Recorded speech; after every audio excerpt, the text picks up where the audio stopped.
welcome back to Microstream.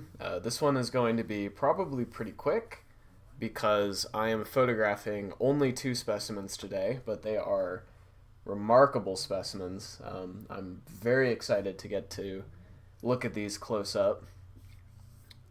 This is the larger of the two. The second will be a little bit more difficult to get under the scope, but that is what microscopes are for.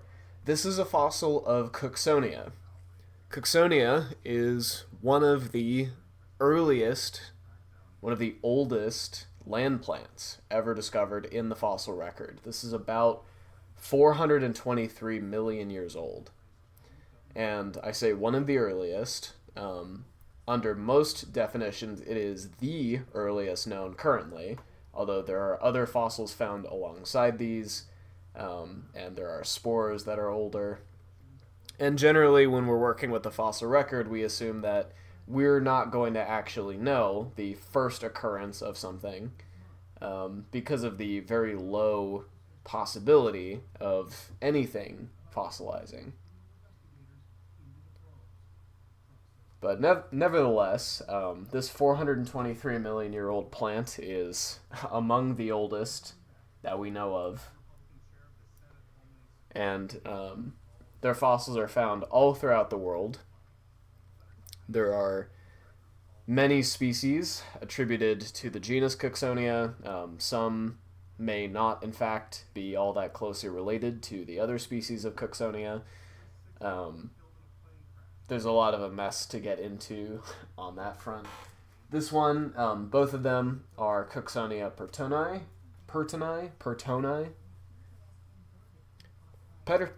if you prefer. These both should be the same part that houses the spores. That's how this plant reproduced. And it's a very, very basic design. This plant, did not even have leaves. It most likely had a green stem, and it photosynthesized inside the stem, just like the modern Palo Verde trees that grow outside where I live. In the general succession of evolution, plants on land were a big step. Anything coming onto land was a big step for sure. And Cooksonia kind of marks what many would call the earliest signs of invasion of life onto land, because life as we know it originated in the sea, originated in water, in lakes and streams and oceans.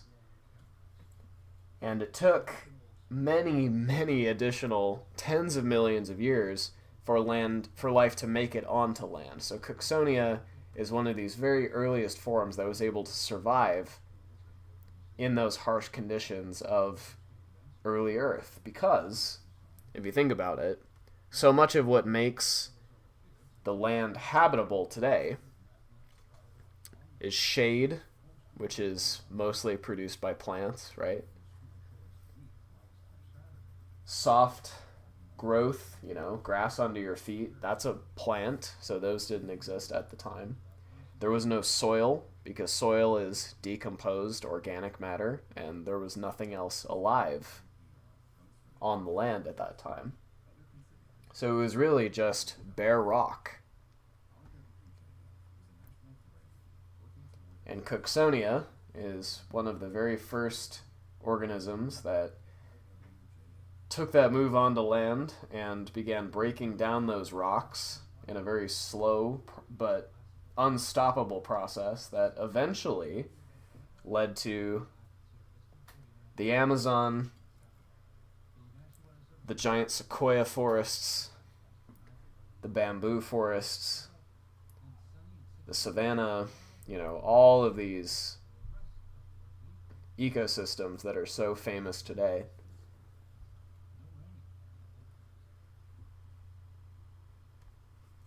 It's very interesting to look at the sporangium so close up.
One more close-up of this guy on the stem there. Because it's so small, it's tricky to really get into focus.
Okay. I'm going to go ahead and swap this one out for our second Cooksonia. This one is smaller, even smaller.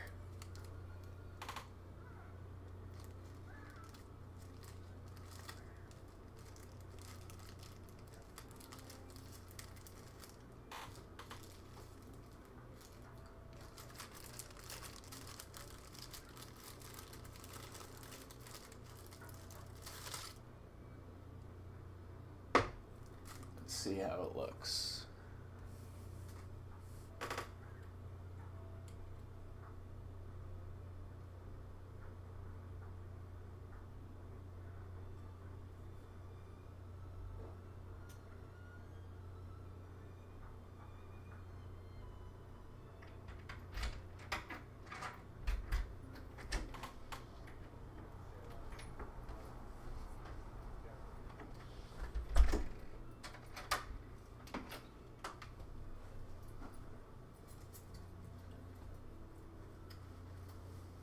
There it is.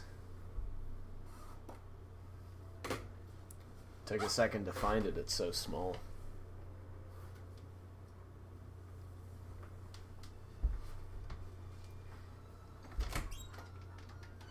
There we go. This one's interesting. So you can see where there's what looks to be a second branch. And that's pretty typical of what we know about the form of Cooksonia, is that for the most part they form dichotomous, so two equal sets of branches when they branch off, and at the end of each of those, at the tip, the termination of each of those branches is the sporangium, which is what you're seeing down there at the bottom.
see if we can't get in here a little bit closer.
Okay. Well, I think we've gotten a good suite of photos of both of these. We'll be back with either photography or finally giving Twitch a try and streaming from Shadowbox next Monday. I'll see you then.